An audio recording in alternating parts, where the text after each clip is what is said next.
remarks and kind of an update on current conditions. So I'll kick things off and then hand over for several departmental and community remarks. So good morning. Good to be back here in person.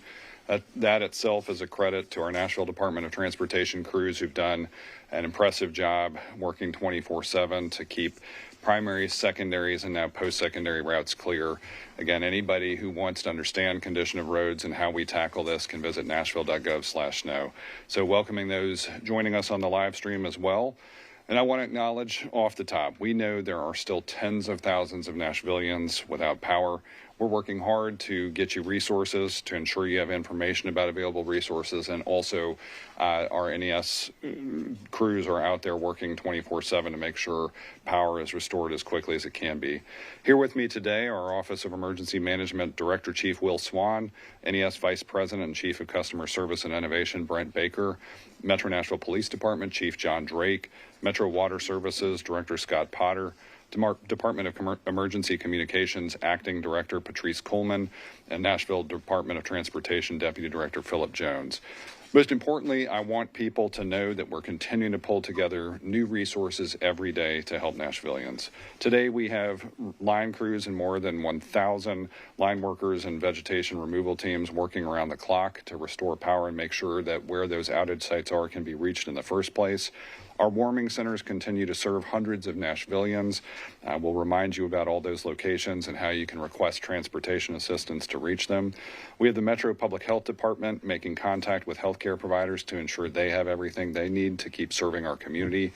Our emergency teams continue to conduct cold patrols, and our community partners are serving alongside the Office of Homeless Services to shelter more than 1,400 people experiencing homelessness in these severe conditions. Metro Water Services continues to work to ensure we maintain water and water quality for all customers. And WeGo is back to full transit service today with some route adjustments. You can visit wegotransit.com for more details. Now, one thing that's new today, our Office of Emergency Management has been in constant contact with TEMA about assessed needs. Our office has been in steady touch with the governor's office. You all probably heard about the governor's executive order yesterday empowering TDOT. That includes National Guard support for clearing roads and trees in support of restoring power as quickly as possible. We welcome that support. We've reached the stage of recovery where progress asking for patience becomes hard, and I see that firsthand. We know, again, how many people in our community, including members of our own family, my own family, still do not have power or have not had power for days. And when it comes back on, as it did for my parents the other day, it is a huge relief. But I know every moment that it is not on, including overnight, it is anywhere from frustrating to scary for too many of us. This is a once-in-a-generation storm. It is the most ice we've gotten on trees, power lines, and roadways since the storm in 1994, and it produced the largest outage event in NES's history, which has led to the largest restoration project in their history. In response to that, a few facts of where we've been. We've restored power for more than 100,000 customers. We've replaced 300 damaged poles, in the process of replacing 300 damaged poles. And again, 900 plus line workers and 215 vegetation teams working across hundreds of outage sites. It's a 430% expansion of the NES workforce thanks to mutual aid from 7 states.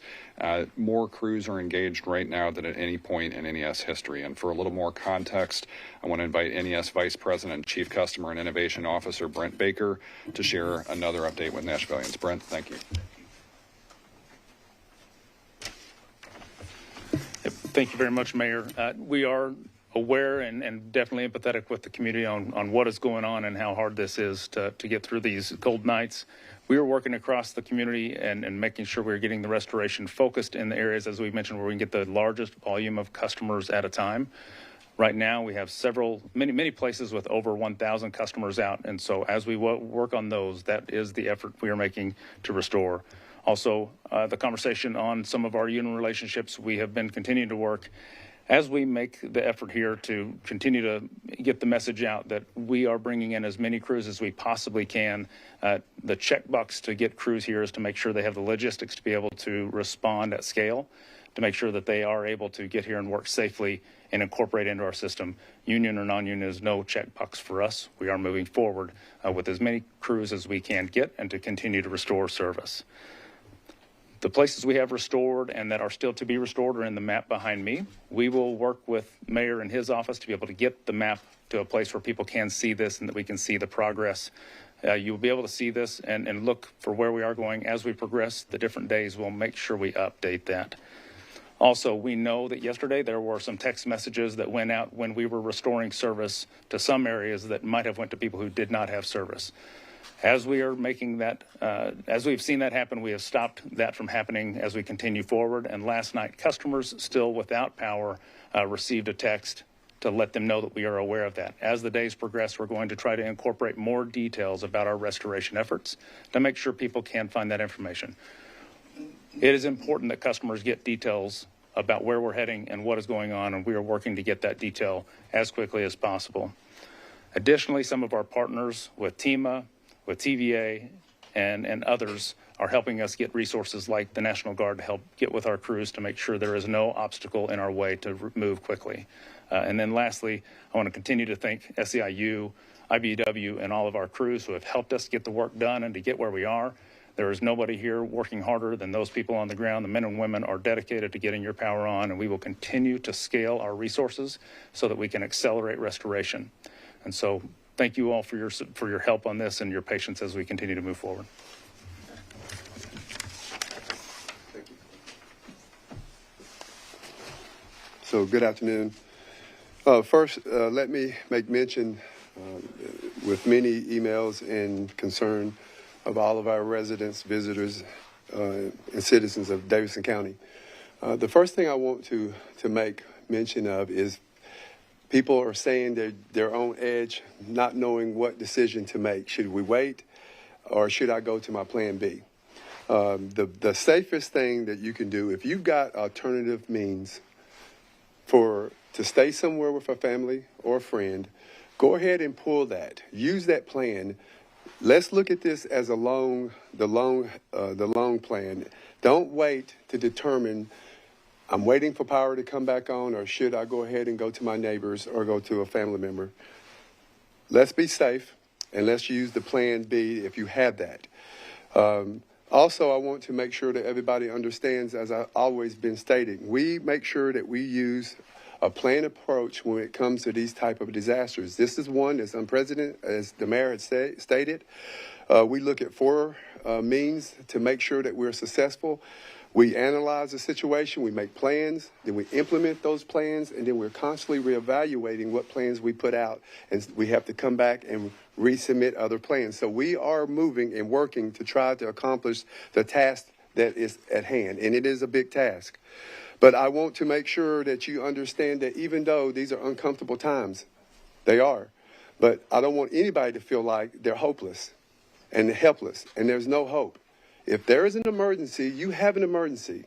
You call 911. We will get to you. We are responding to any and all of those calls.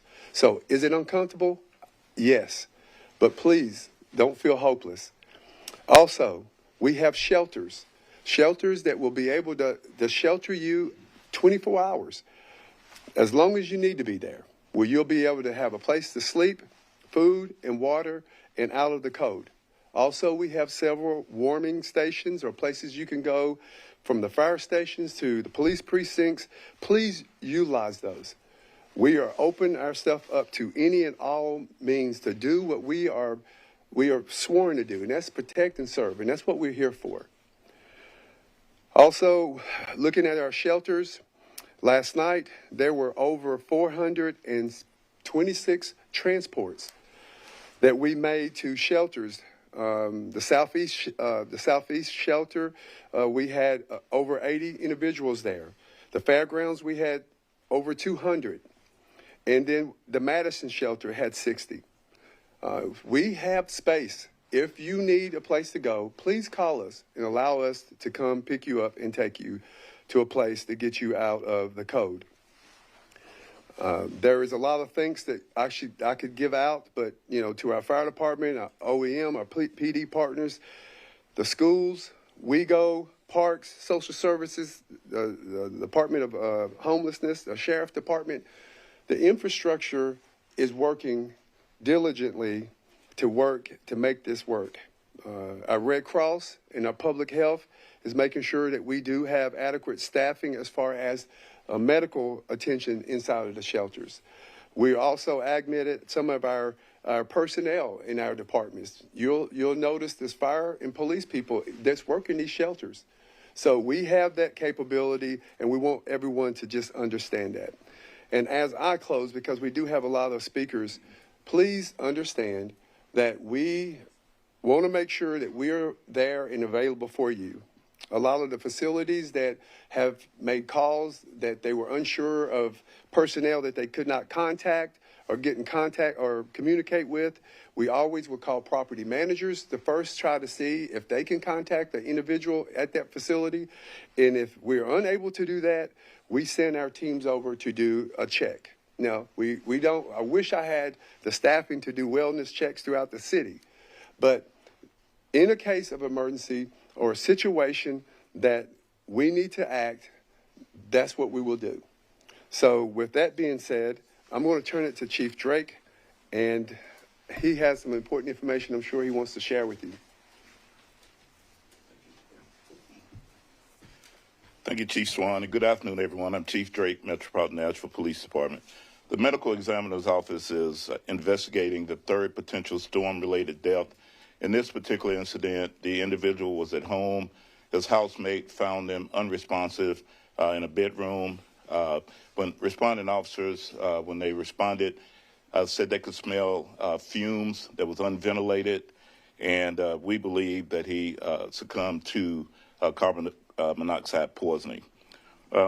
It's important to note that when you use a generator, make sure it's not indoors. It has to be outdoors, not in a garage, not in an attic or anywhere else. It has to be outdoors. Also, take advantage. If you know someone that is staying in a home, they may be using a kerosene heater, maybe using a generator.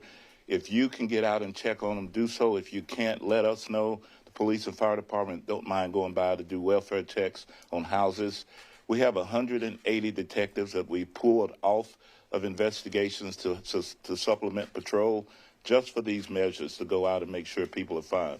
Also, if you have a neighbor, neighbors have been great. I've talked to several people who have taken people in that are staying with them. If you don't have those means, you need to stay in a hotel, please do so. It's going to be cold again tonight. We ask that you do that. The roads have improved greatly, but there's still neighborhoods that have icy conditions, so we ask that if you get out, please use caution, drive slowly. As you come upon trees or roadway blockage, etc., cut on your hazard lights and then proceed slowly. That will alert people behind you and in front of you to slow down, and that'll help with a lot of the roadways that we're seeing. We'll continue to use our task force with the fire department. We're supplementing officers with NFD to take individuals to warming stations and to the shelters. We're paying officers in an overtime capacity to help work these shelters. So we're all hands on deck as far as the police department and the partnership that we have with everyone here. And so at this time, I'll turn it back over to Chief Swan. Thank you, Chief. Thank you. Just to reiterate real fast about these generators and having in your house, making sure that your house is very well ventilated. We don't want to run indoor generators indoors or even using, again, kerosene heaters indoors without it being ventilated, because that is very, very dangerous. So please take consideration with that. I do want to mention real quick for Patrice, as far as the DEEC 911, I know that the concern there is that there is an influx of calls with 911, so please be patient with that, with the call volume, and it may delay some of the calls. If you want to touch on that just for a quick second. So definitely, there's an influx of calls due to power outages and many other things that are occurring. It is important to stay on the line. If you call 911, do not hang up. If you hang up and then call back, you end up at the end of the queue. So please allow our staff time to answer your call. It will be answered. but you overwhelm the system if you continue to hang up and then continue to call back. So stay on the line, give our staff time to answer the calls. They are there, operational, and will answer your call. Thank you. We really appreciate the coordination with the fire department and Office of Emergency Management and PD working with our 911 partners during this time. So now we have Scott Potter with the Water Department. I know he has some more information that would be very helpful for all of us. Scott. Thank you, Chief. Good afternoon, everybody. I'm Scott Potter, Director of Metro Water. First and foremost, there is zero concern about water quality in Davidson County and Nashville. If that changes, I will immediately let everybody know. Right now, we've got 9 main breaks that we're under repair. We've got 7 under investigation, and that number is going to go up. As we continue to thaw, we'll see more main breaks, and I need everybody to call 615-862-4600 if you see a main break or indications therein. Let's talk about what I'm doing at my house to protect my plumbing. My house doesn't have power, so what I've done is every faucet in my home, kitchen, bathroom, shower, whatever, I'm turning on both the hot and the cold tap at the same time and establishing a little stream of flow out of that tap. That's your best defense against any kind of frozen pipes. I'm getting questions about whether it's a better idea to drain the system. Well, if you drain the system, there's a risk that you don't open the lowest point of your plumbing system. And if you don't open the lowest point, you're going to have water standing in a pipe that's not moving. And it'll likely be a very small amount of water. And if that occurs, it's going to freeze. And it will probably damage your pipes. So there's one caveat to that. Now, if you have a grinder pump system on your sewer system, and people who do have that system will know, and you don't have power, you can't drip your systems because you'll fill up the reservoir from which that pump pumps. So that is a pickle for some people that have a grinder pump system. In that case, do your best attempt to drain your system and shut your isolation valve to minimize the amount of flow that you've got going, that you've got in your system. And also another suggestion that has come aware is visualize an addition over a carport. I've had people contact me and ask, why that froze and the rest of their houses didn't. You can think about that as like a bridge or an overpass, and you've got water, you've got cold air underneath. That's going to freeze first. So if you can, make sure that's flowing as much as you possibly can the most, because that's going to be your biggest risk. I want to stress the need to check unoccupied businesses and unoccupied homes to make sure that you've got water flowing in those residences and businesses that may not be occupied, because the water hasn't been moving. So if you have opportunity, go check that out. Finally, at my house, I'm going in the morning and in the evening to check my house. And while I'm there, I flush the toilets 4 or 5 times to get as much water flowing into it as I can. So the reason why is the water leaving the plant right now is about 45 to 46 degrees. And then when it gets into the ground, it'll heat up a little bit because the ground is warmer. But as it gets above ground and into your home, and you've got 32-degree air surrounding your pipes, from a heat transfer perspective, if you think about a pond will freeze before a river, and it's because the water is moving. So that's my report. Thank you, Chief Swan. Thank you, Scott. Safest bet is to drip the lines. Now we have Philip Jones with NDOT. I know they've made quite a bit of accomplishments, but still got a way to go. Yes, sir. Still got a ways to go. Just to let everybody know, our primary routes look good. They're clear. Secondary routes, unless they have trees that are blocking, that have a section of a road closed, they're clear and in good shape. We are working closely with NES to clear those trees. Anything that has power lines in it, we work with them to make sure they're clear so we can get the trees cleared out of the way, come back, then we'll follow up making sure the snow and ice and the roads are clear. That's going to take a little time. Can't be all over the county at one time, but we're working closely. We have numerous crews out working with NES. We have partners coming in from TDOT that's working with us on some of these roads and routes so we can get clear. I'll also bring up, as we get a little bit, as people start cutting tree limbs and vegetation in your yard, please move all the brush and vegetation to the curb. Let's get it out, get it to the curb.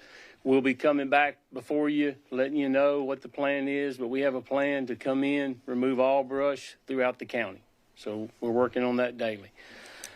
We've plowed over 14,000 miles and salted over 14,000 lane miles in the county.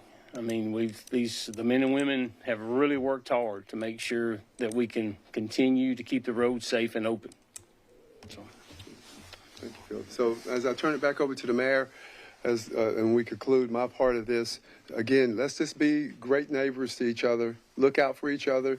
We can do wellness checks in the community. You know who your neighbor are. Let's reach out to them. And remember, if there is a need, an emergency, you are not without hope. I want to make sure I emphasize that. You call 911, we're going to respond, and we're going to get to you.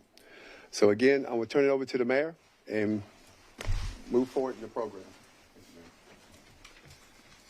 Well, thank you to all of our Metro departmental leadership. And again, I'll just close by reminding everyone how unprecedented this is. This is an extraordinary winter weather event. It has had profound impact for our local utility, NES, and it has prompted one of the largest Metro-based responses to a disaster that we've seen that encompasses all these departments. So many of them have teams that are working 24/7, and they have expanded capacity and capability, bringing in additional line crews, exercising contracts for tree and debris removal, joining the American Red Cross to support shelters, having community-based organizations join this as well, offering phone banks and wellness checks. We're incredibly grateful to all the dedicated workers we have, represented by our SEIU Local 205, who are also here today.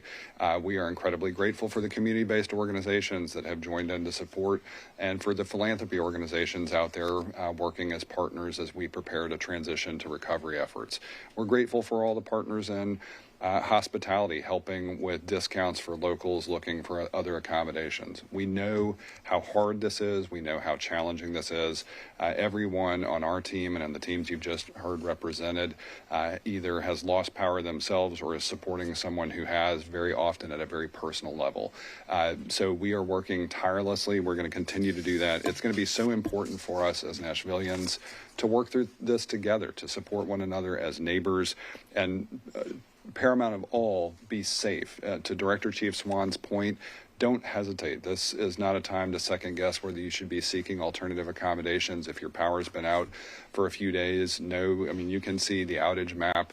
Recovery efforts are great. We've done more than 100,000 restorations across a 72-hour period, which is wonderful performance, but we know how much more there is because this is the largest outage in NES's history. So if you have that friend or family member, neighbor who is offering an extra bedroom, if you have the ability to get to a hotel or a short-term rental, and that is available to you, if you need to take advantage of one of our dozens of warming locations, please do so immediately. Continue to check on your neighbors. Continue to report concerns or things that you've observed to Hub Nashville, hub.nashville.gov 311. Remember, though, that these are resources for Nashvillians and Davidson County residents. We've gotten some calls into our call center from folks out of area. We need to keep those lines clear for Nashvillians right now. If you've got a local or county resource in Middle Tennessee, please stick to those resources. Stay tuned to nashville.gov for the latest information about conditions and Metro's operational response. We are posting updates at least daily right now. And lastly, thanks for your patience, grace, and support as we respond to one of the most significant winter weather events in the city's history. With that, I think Alex is going to join us and we'll moderate questions. Thank you, Mayor. I'll help moderate questions just so we can get to as many as possible. And let me also thank each of you for your help in spreading news and awareness to Nashvillians and for being here in person today. It's good to gather back together in person. We'll start with Cindy. Yeah. What are the average response times for 911 right now? You talked about the delays.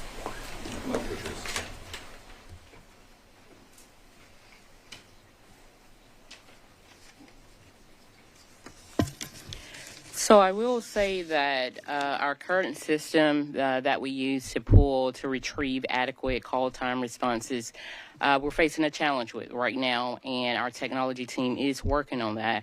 But I would like to reiterate that we have staff that are there serving the citizens of Davidson County, Nashville and Davidson County, and we just ask that please continue to stay on the line, and a staff member will get with you, and those calls will be responded to. I do not have the average response time right now. And we can work on getting it for you. Yeah, another to that. How are plans changing as really cold temperatures look to move in this weekend? One of the reasons we wanted to have Director Potter here is because we know that their changes in temperature affect Metro Water, but I think they've got operational focus on that.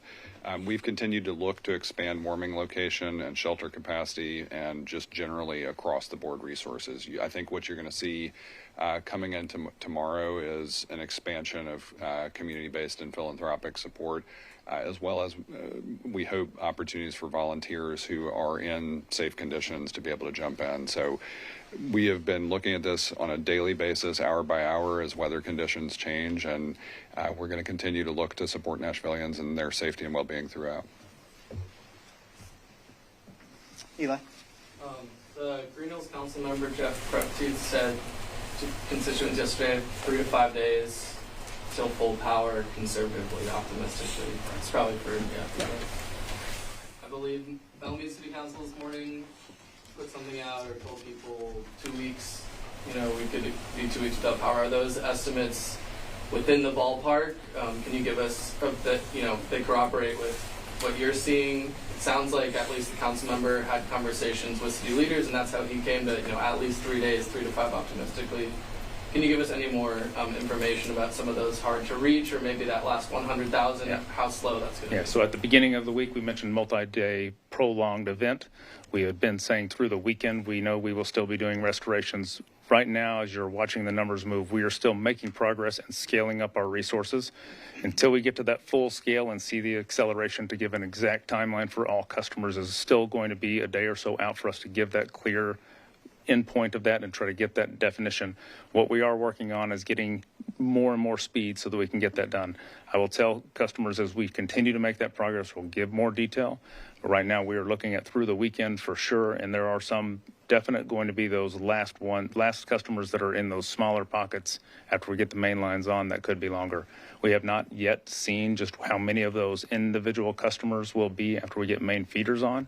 That is one of the longest durations of an outage restoration, and until we get to that, there will be some customers still remaining. You said earlier full scaling up. Can you talk a little bit more about that? What is that? Yeah, so this is a large event that requires scale, and so as we continue to scale and escalate our resources, we have to onboard and make sure that is done safely so that we keep our line workers safe. Onboard more people? We are nonstop. We are going to onboard every day until we reach full capacity.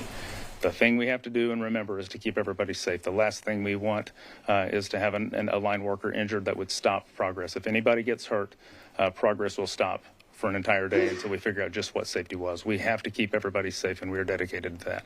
That is the challenge with scaling at a level that would maybe make it look as though we had more people on the ground. We have to get them here in a smart way. That's why we continue to add. We have 900 as of last night and into this morning. We're adding another 50 resources today, thanks to SEIU and IPEW, working to find more and more of those qualified contractors that can hit the ground running. Until we find that piece of full scale and understand where our acceleration is happening, it is a bit of a challenge to give a specific on anybody, but we are working hard to make extreme progress to give those details. And Brent, thank you for that. And Eli, what I'll just say is, for context, again, what we went through as a family after the March 2020 tornadoes, which were about half the level between tornado and follow-up windstorms in terms of impact for NES, broken poles, et cetera. We were out of power for about 5 days, and we're on day 4 of that event. So I think NES is exactly right. For many of these customers remaining, it will be a multi-day event, and I think that's why you're hearing me and Director Chief Swan talk about the possibility of alternative accommodations. Yeah, Jordan? The reality is a lot of people are frustrated with NES response to the outages, and they're calling for an overhaul of the leadership. I want to know your response to the criticism, and how do you plan on rebuilding the trust with customers? So customers definitely expect more information and accurate information as we're going through. And as we've been committed from the very beginning, we'll continue to be committed to getting this outage restored quickly and effectively and safely, as we've talked about. As we continue to move forward, we will learn more every day. How do we continue to increase our resources and get that done? And to build trust is absolutely what we've been doing for many of the last several years to bring up even more communication. I'll speak to a moment about the text messaging that we had yesterday that didn't go well. That's been an effort to increase communication over the last few years. And as that one, we will continue to improve those. We made an improvement last night as we saw some of that happen. So improvements will be made constantly. Communication with our customers is key, given that regular information. Quick follow-up. You mentioned during the board meeting that the red tape has been removed. Talk about what are y'all doing now? Yeah, so we are removing every restriction that would slow us down to bring resources on.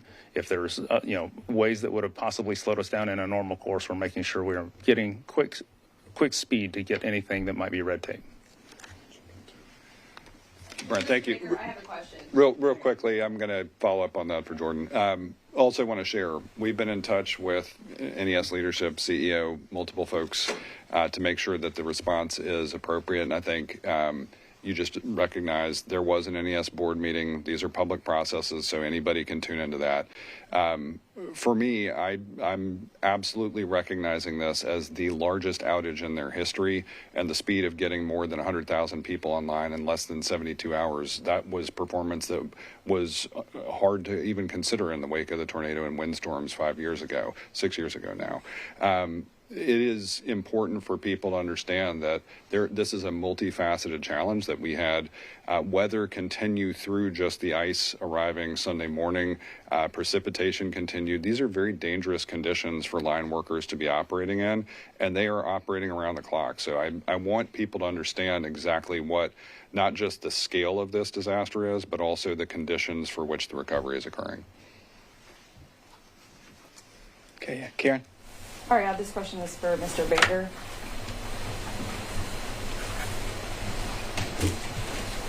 I know you spoke to our anchor, Jen Waddell, earlier in the morning show. I know that reporter Johnny Maffey also interviewed you.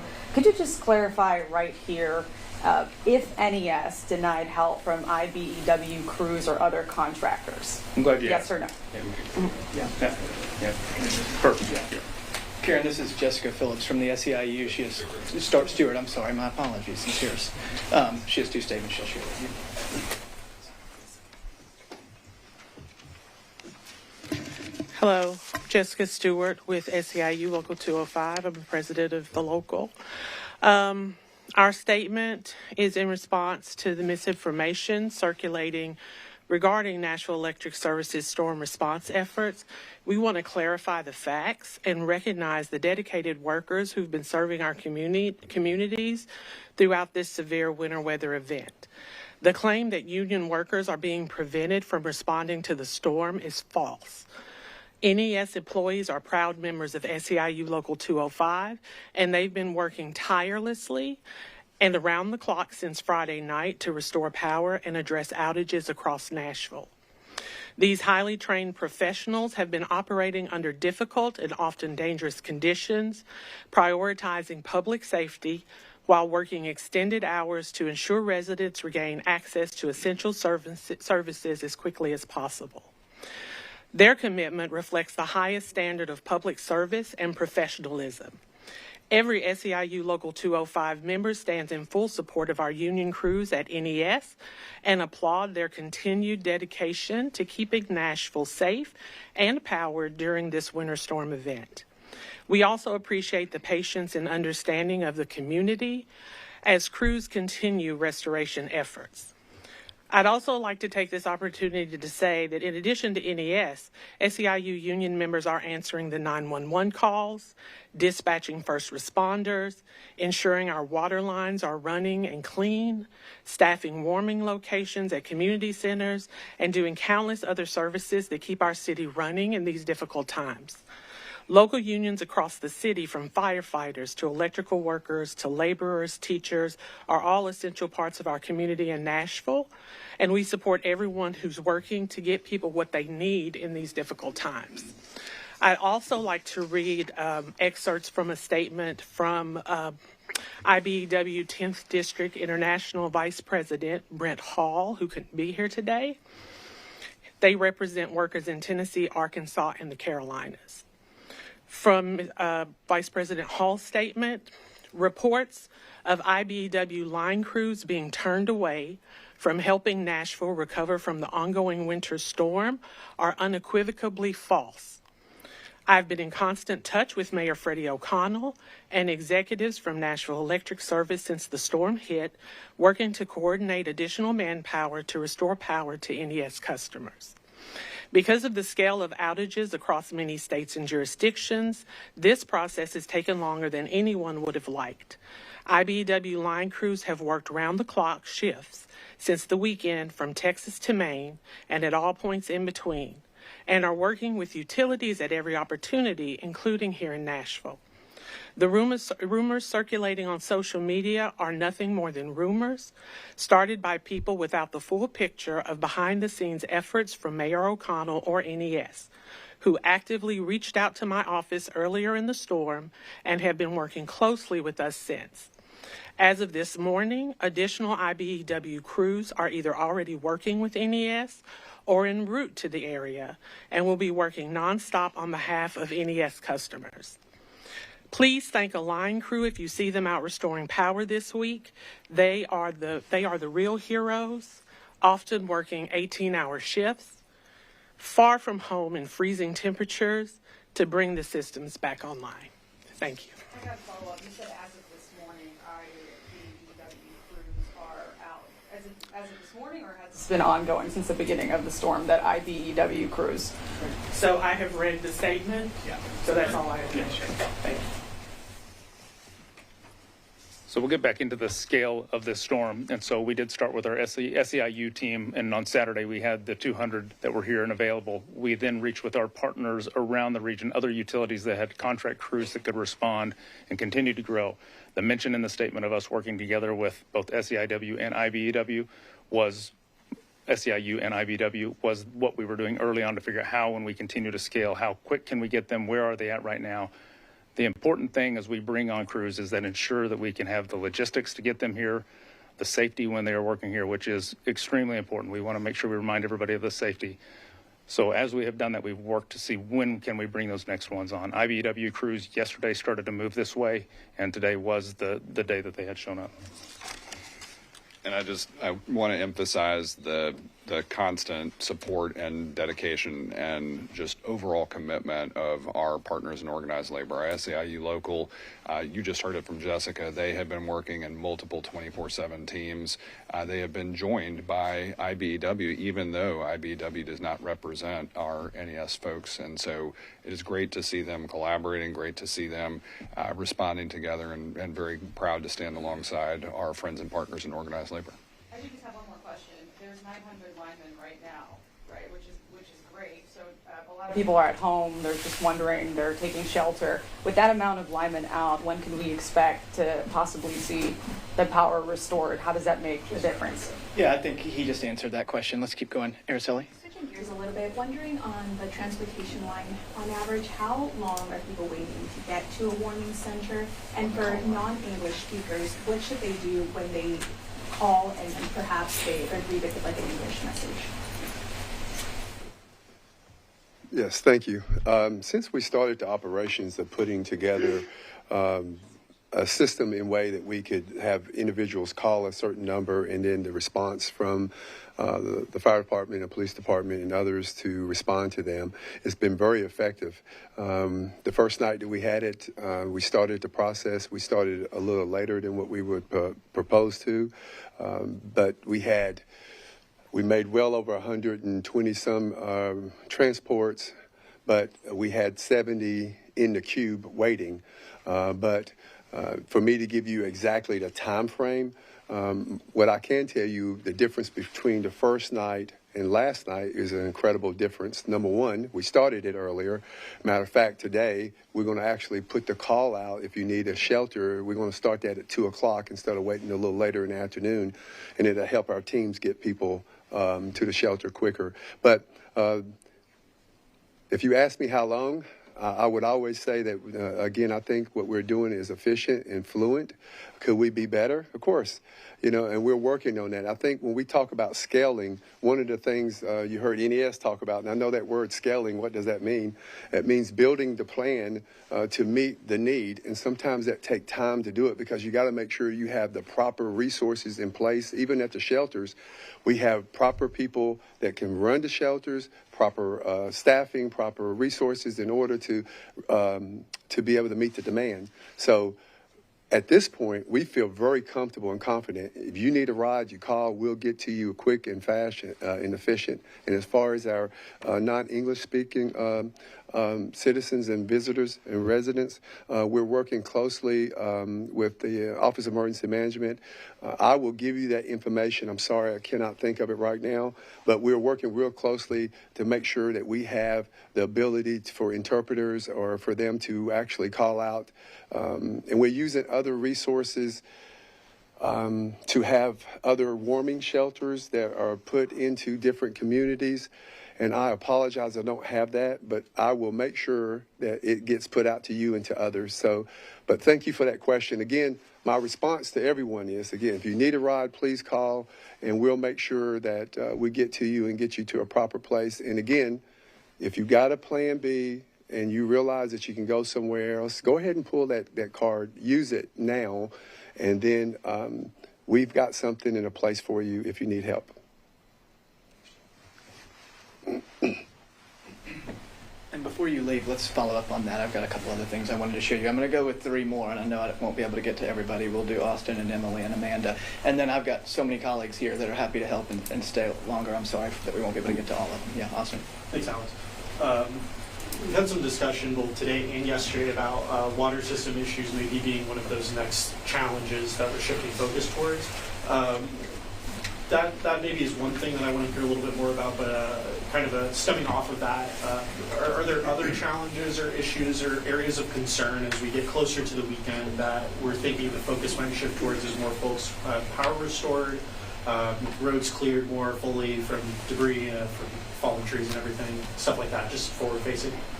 Yeah, the water system is operating well presently, but we've got 9 main breaks, and we're going to find more. So we've scaled up as well. We've got contractors ready to go, and as the main breaks come in, we'll repair them. The key thing for us is maintaining flow and pressure in the system, and we're doing that. So I'm not concerned at this point. We've faced similar types of emergencies in Metro Water, and I think we've managed our way through them okay. If we get concerned about anything to do with the water quality in our drinking water, I will let you know. And at this point, I'm completely comfortable and confident in saying that we're good.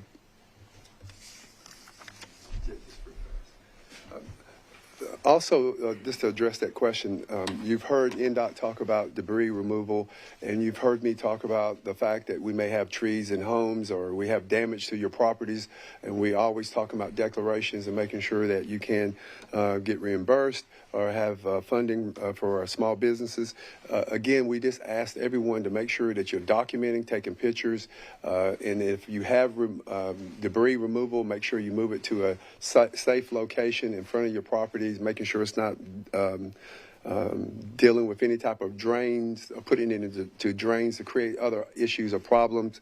So again, documentation, taking pictures is very important because that will be a phase of this that's going to be very important for homeowners and also business owners as we move into that next phase. Mayor. Thank you, Director Potter and Director Chief Swan. Austin, a couple other thoughts there.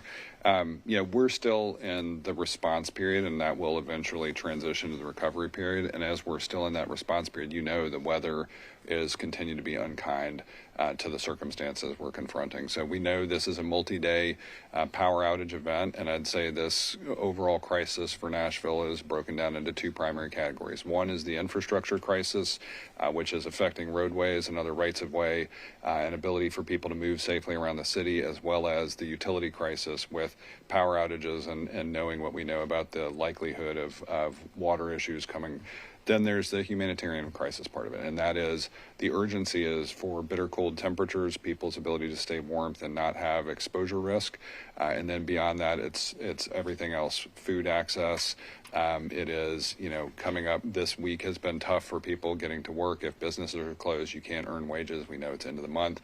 We will have Metro Action Commission guidance, but we know Metro departments in some cases have been closed. So people getting back online, that sort of surge of activity, you've already heard where high call volume has impacted things. We know that's going to continue well through the weekend as more Metro departments are coming online, particularly from a human services standpoint. We're trying to make sure that hot meals, snacks are available at multiple locations. Right now, we're going to continue to see that. And then as we get into the recovery side of things, we know small business assistance, other forms of things where volunteer and philanthropic support make a huge difference are going to matter too. And so we will be enlisting those resources. But right now, our top priority is the safety of Nashvillians in bitter cold and the infrastructure crisis response that is supporting every bit of being able to restore power as quickly as possible. Camille, can you share the map real quick? Austin, if we can be helpful and share the other one, of the warming shelter so folks know around the county that regardless of where they are, there's a resource near them. We'd be happy to share that. And I think I said Emily was next. Mr. Baker.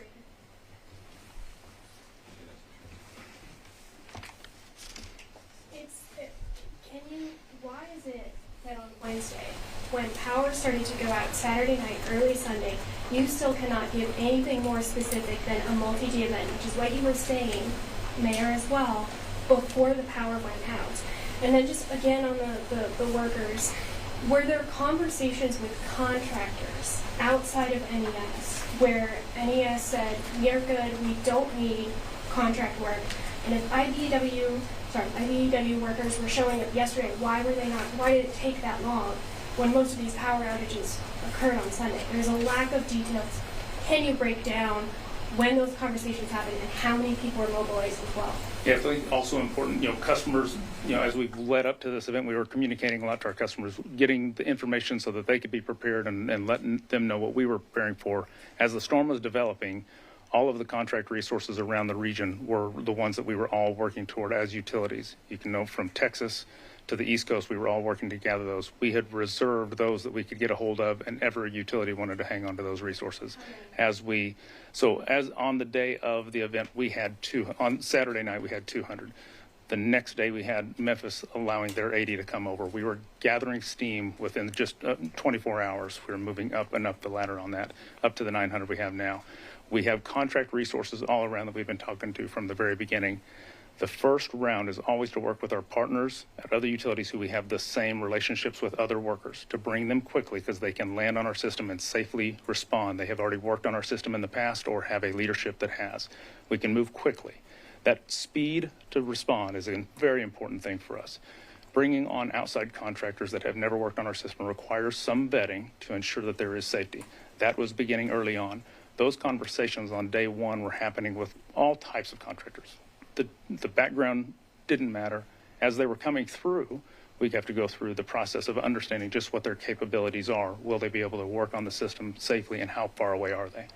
When we make through that, each day we're going through a list of those that are available and when can we onboard them. Our existing resources got us to 900. Our existing friendships, contracts got us to 900. To continue to scale is where we're going to that next level of relationships that we've been building and continuing to have all the way up to that point. And the multi-day, why there's nothing more specific? I'll go to the map that we had up. The progress we're making is in green. As we get to the red, in any event that we have, the further you get to making progress, you start to get to the more challenging areas. We have to continue to make safe decisions to get more people in here, to get to know exactly where we are. We have to then continue to unfold what does it take to get that done. Day one, we had around 50 poles that were down. As we went into the night, we found roughly 70 poles. We're now up to 300 poles. To get that total accumulation of what it is just what we're working toward. Our people in the field are the ones that are getting us that information. So just to make sure I understand, you're saying that the shortage of workers on the front end was because you were sharing with the region, not because NES said no to anybody. All of us across the region had resources that we regularly work with and ready to respond to the storm. As we built out that was by gathering all of those resources around. All right, last but not least, Amanda, yeah. Hello. With regards to the National Guard, can you explain timeline, the scope of their work, and location within the city which we can expect those National Guardsmen and women? Yeah, each one. Thank you for that. And this has been worked out as, of course, last night you heard the announcement. I know we've been working closely, the Office of Emergency Management, we work closely with our team of partners. And we know that the request of assistance from TDOT to TEMA, that they need assistance and help to help clear roadways and to help remove debris. So it moved into a stage that TDOT will also assist, have been great partners for NDOT and also for our NES partners. And when we talk about restoring power, this is a great tool. Their job and their objective will be to come on the scene and to help. They're basically personnel power. They're there for muscle. They'll be removing debris, help move trees, get them off power lines so that, again, the question about NES and the power lines, this will help out our resources that we have locally in Davidson County. They're doing this throughout Tennessee, and now they'll be able to come into Davidson County as well to assist us. Their job will be to remove trees and to help our NES partners, our NDOT partners, and TDOT to remove debris. So that's their role and their objectives, and that's their only objectives, is to assist us into helping to restore power. How many National Guardsmen? Don't have that as of yet, but we'll get that because, again, when this was put out, Director Sheehan and I, we talk just about daily when it comes to our needs in Davidson County and what they can do to assist us. Since this came on board, I will be able to get that information and make sure that we share it with everyone in this room, or for everyone in Davidson County.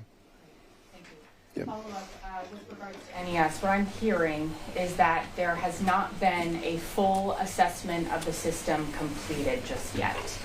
Part of this is the unknown of folks not knowing where their homes or neighborhoods stand, including senior living facilities and lower income areas. Can you explain where we are within that assessment and what we can expect from you all within the next few days and over the weekend of when we can expect our homes, neighborhoods, and communities to come back online? Yeah. Customers expecting that information is why we have dedicated a lot of resources to get ahead of and as much information as possible. As we continue to make progress through different areas of the community and maybe have removed some of the debris to get there, thanks to the partnership we have all around the community, we do start to find more. Knowing exactly when we found everything is partially having to remove all of the debris and make sure we get there. So making an exact statement is something we are still working on when we will get to that. We are working tirelessly. Our crews are committed to getting to that point. And I'll share too, man. I mean, if you've been out across the entire county, you understand. I mean, some of these areas in red, including some of the ones in green, are just, they are devastation. As people have shared pictures with me or posted online, there are parts of the county that look completely normal. There are other parts that just look like things have exploded, and there are multiple poles down on one stretch of road, stretches of roadway that are nearly impassable. And so even getting that assessment through all of this has proven more challenging. And so that's one of the reasons why we have continued every day to scale capacity to get through that. Would it be fair to say we're not at a point where we could prioritize bringing neighborhoods or communities vulnerable included online just yet because the assessment has not been completed? Well, I'll let Brent come to this, but the general principle is that we're going to attack the areas of largest outage. And if you go to nespower.com, you'll see the outage map, and by reverse size, you'll see the largest outages.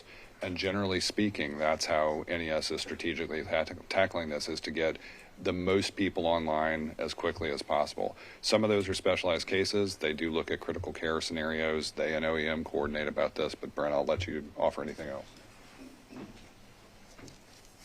So I think that's a great point. The partnership between OEM, fire department, and us is making sure that some of those areas are able to get help, whether that's from us getting power restored or getting other help that might be needed. The prioritization that we are working on, that we continue to talk about, is that volume of getting more and more customers that we can. The top 14 circuits that we have would restore 20,000 customers, which is what 14 groups of crews are working on right now. There's 30 of our largest outages that also have crews responding to those. So we are spread out across the community, making sure we are dedicating resources to quickly get those on. So that's how we're prioritizing that, and that is all over the community.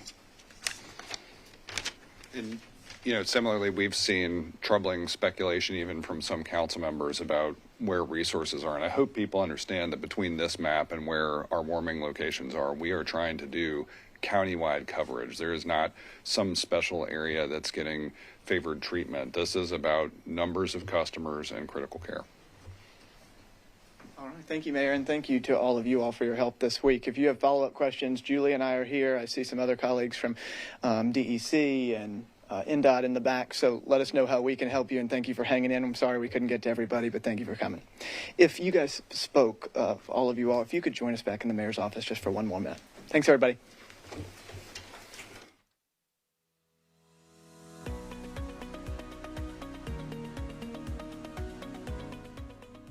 This has been a service of the Metro Nashville Network. If you would like to see this presentation again, or for more information on this and other programs, visit nashville.gov.